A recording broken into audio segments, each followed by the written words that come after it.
Hi students, welcome to my Hindi literature class. बच्चों, आज हम हिंदी साहित्य के अंतर्गत पाठ 6 का अध्ययन करेंगे, जिसका नाम मुफ्त ही मुफ्त है।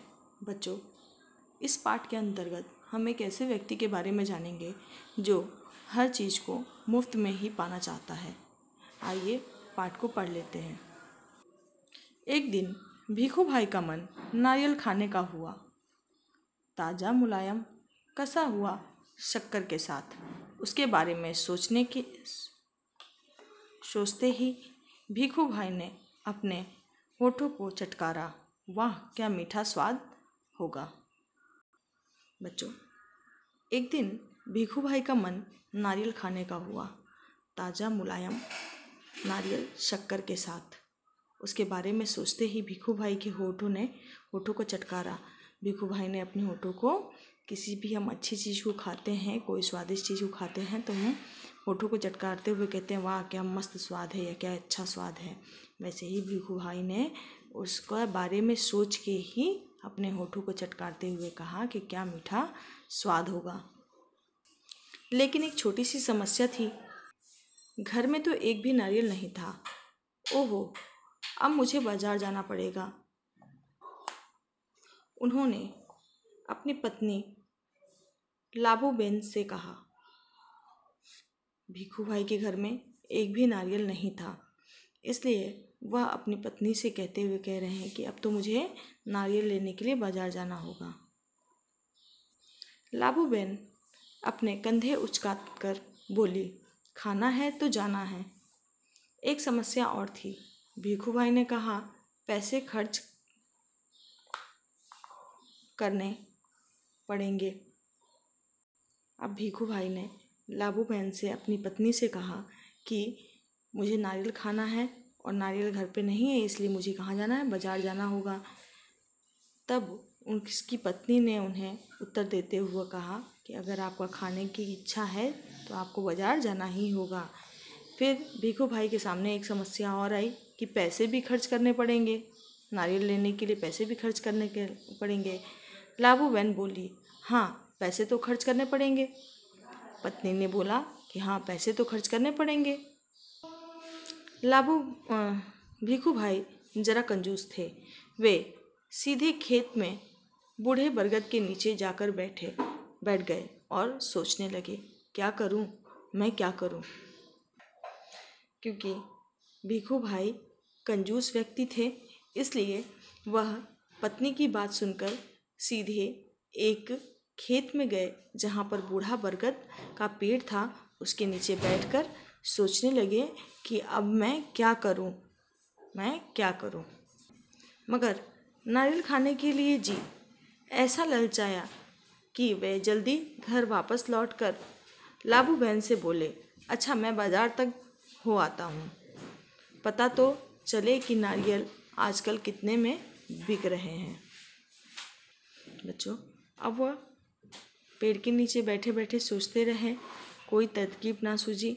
फिर वह और बार बार उनका मन नारियल खाने की तरफ ललचा रहा था, इसलिए वह घर आते हैं और अपनी पत्नी से कहते हैं कि मैं बाज़ार जाकर आता हूँ, पता तो करूँ कि बाज़ार में नारियल किस रेट में बिक रहा है। जूते पहनकर, छड़ी उठाकर भीखू भाई निकल पड़े। बाज़ार में लोग अपने अपने कामों में लगे थे। भीखू भाई ने इधर कुछ देखा, उधर कुछ उठाया और दाम पूछा। देखते पूछते वे नारियल वाले के पास पहुंच गए। अब भीखू भाई ने जूते पहन लिए, छड़ी उठाया और बाज़ार की तरफ निकल गए तो वहाँ उन्होंने देखा कि सभी व्यापारी अपने अपने कामों में लगे हुए हैं।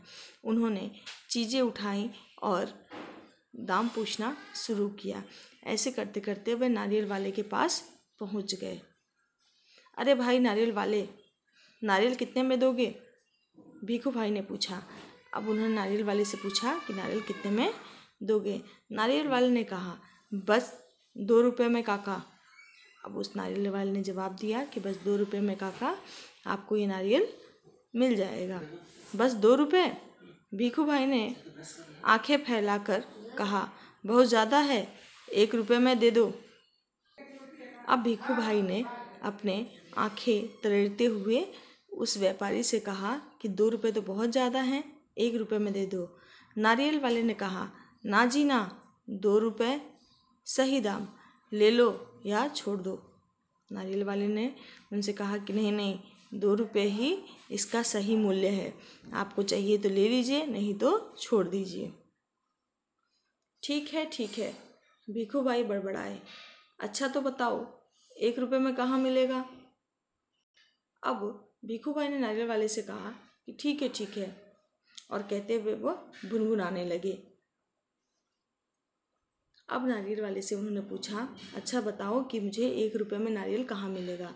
नारियल वाले ने कहा, यहाँ से थोड़ी दूर जो मंडी है वहाँ शायद मिल जाए। नारियल वाले ने बताया कि जहाँ पर थोक मंडी लगती है वहाँ पर आपको शायद 1 रुपये में नारियल मिल जाए। फिर क्या था, भिखू भाई उसी तरफ चल पड़े। चलो देख लेते हैं, वे अपने आप से बोले। टहलने का एक मौका है और रुपए भर की बचत भी हो जाएगी। खुशी से झूमते भिखू भाई ने छड़ी को जमीन पर थपथपाया। जब उस नारियल वाले से पता चला कि मंडी में जाने के बाद उन्हें 1 रुपये में नारियल मिल जाएगा, तब भिखू भाई ने सोचा कि चलो चलते हैं, चलकर देखते हैं, इससे मेरा टहलना भी हो जाएगा और 1 रुपये की बचत भी हो जाएगी। यह सोचकर उन्होंने अपनी छड़ी को ज़मीन पर थपथपाया और वह मंडी की तरफ चल पड़े। मंडी में कोलाहल फैला हुआ था। व्यापारियों की ऊंची ऊंची आवाज़ें गूंज रही थीं। वटाटा आलू, कांदा प्याज, गाजर गाजर। माथे का पसीना पोंछकर भिखू भाई ने इधर उधर देखा।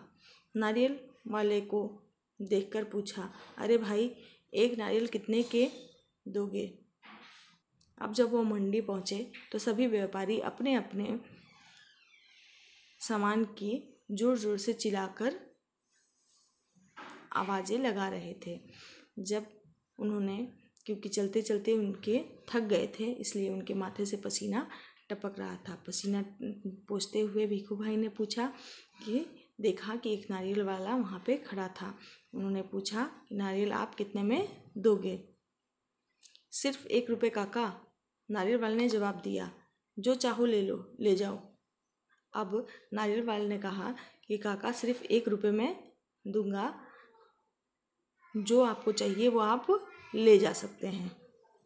भिखू भाई ने कहा, यह क्या, मैं इतनी दूर से आया हूँ और तुम पूरा 1 रुपये मांग रहे हो? 50 पैसे काफ़ी हैं। मैं इस नारियल को लेता हूँ और तुम यह लो, पकड़ो 50 पैसे। अब भिखू भाई जब मंडी पहुँचे तो जब वो बाज़ार गए थे तो वहाँ से उन्होंने 1 रुपये में नारियल मांगने की वो की थी। अब जब मंडी पहुँचे तो अब यहाँ पर आने के बाद उनको 50 पैसे में नारियल चाहिए था। उस व्यापारी से कहा इन्होंने कि 1 रुपये तो बहुत ज़्यादा है, मैं इतनी दूर से पैदल चल के आया हूँ और इसलिए तुम ये 50 पैसे लो और 50 पैसे में ही मुझे नारियल दे दो। नारियल वाले ने झट भिखू भाई के हाथ से नारियल को छीन लिया और बोला, माफ़ करो काका, 1 रुपये या फिर कुछ नहीं। अब नारियल वाले ने भिखू भाई के हाथ से नारियल छीनते हुए कहा कि माफ़ करिए काका, 1 रुपये में नारियल मिलेगा, नहीं तो यहाँ पर आपको नारियल नहीं मिलेगा। लेकिन भिखू भाई का निराश चेहरा देखकर बोला, बंदरगाह पर चले जाओ, हो सकता है वहाँ तुम्हें 50 पैसे में मिल जाए। अब व्यापारी ने जब उसके हाथ से नारियल छीन लिया भिखू भाई के हाथ से, तब उन्होंने ये देखा कि जो भिखू भाई हैं वो निराश हो गए हैं। जब उनका निराश चेहरा व्यापारी ने देखा तब उसने कहा कि आप बंदरगाह पर चले जाएं, वहाँ पर शायद आपको नारियल 50 पैसे में मिल जाएंगे। भिखू भाई अपनी छड़ी से टेक लगाकर सोचने लगे, आखिर 50 पैसे तो पूरे 50 पैसे हैं, वैसे भी मेरी टांगों में अभी भी दम है। अब भिखू भाई सोचने लगे छड़ी को टेक लगाकर कि 50 पैसे की फिर बचत होगी और 50 पैसे तो 50 पैसे हैं और अभी भी मेरे पैरों में इतनी हिम्मत है कि मैं बंदरगाह तक चला जा सकता हूँ, इसलिए वह और 50 पैसे की बचत भी हो जाएगी। पैरों को घसीटते हुए भीखू भाई चलने लगे। हर 2 कदम पर रुककर जेब में से बड़ा सफ़ेद रुमाल निकालकर वे अपना पसीना पोंछते। अब भीखू भाई के पैर थक गए थे, लेकिन वह 50 पैसे बचाने के लिए ज़बरदस्ती चल रहे थे और थोड़ी दूर चलते तब तक वह थक जाते और अपनी जेब से सफ़ेद रंग का रुमाल निकालकर अपना पसीना पोंछते। सागर के किनारे एक नाव वाला बैठा था। उसके सामने 2-4 नारियल पड़े थे। अरे भाई, एक नारियल कितने में दोगे? भीखू भाई ने पूछा और कहा, ये तो काफ़ी अच्छे दिखते हैं काका, यह कोई पूछने वाली बात है? केवल 50 पैसे, नाव वाले ने कहा। अब जब वह बंदरगाह पहुँचे तब वहाँ पर उन्होंने देखा कि समुद्र के किनारे एक नाव वाला बैठा था। उसके पास सिर्फ 2 ही 4 नारियल पड़े थे। भीखू भाई ने उससे पूछा कि अरे भाई, नारियल कितने में दोगे? तब उसने कहा और भीखू भाई ने कहा कि नारियल तो बहुत अच्छे दिख रहे हैं। तब नाव वाले ने कहा कि काका, इसमें पूछने वाली क्या बात है, सिर्फ 50 पैसे में मिल जाएगा। 50 पैसे? भीखू भाई मौन हैरानी से हक्के बक्के हो गए। अब 50 पैसे जब उसने कहा नाव वाले ने, तभी भी भीखू भाई को नारियल का 50 पैसा ज़्यादा लग रहा था, दाम ज़्यादा लग रहा था और वह हैरानी से हक्के बक्के हो गए। इतनी दूर से पैदल आया हूँ, इतना थक गया हूँ और तुम कहते हो 50 पैसे? मेरी मेहनत बेकार हो गई ना भाई। 50 पैसे बहुत ज़्यादा हैं, मैं तुम्हें 25 पैसे दूंगा, यह लो, रख लो। ऐसा कहते हुए भीखू भाई झुककर नारियल उठाने ही वाले थे। नारियल वाले ने कहा, नीचे रख दो, मेरे साथ कोई सौदा वादा नहीं। अब भीखू भाई को 50 पैसे भी ज़्यादा लगने लगे। अब उन्होंने नारियल वाले से कहा कि इतनी दूर मैं थक के आया हूँ और तुम 50 पैसे में नारियल देने की बात कर रहे हो। 50 पैसे नहीं दूंगा, ये 25 पैसे लो। और वह नारियल उठाने लगे। तब नारियल वाले ने कहा कि नहीं नहीं, मुझे कोई आपसे सौदा वौदा नहीं करना है, आप मेरे नारियल रख दीजिए। बच्चों, अब इस कविता का शेष भाग हम कल के पाठ में पढ़ेंगे। धन्यवाद।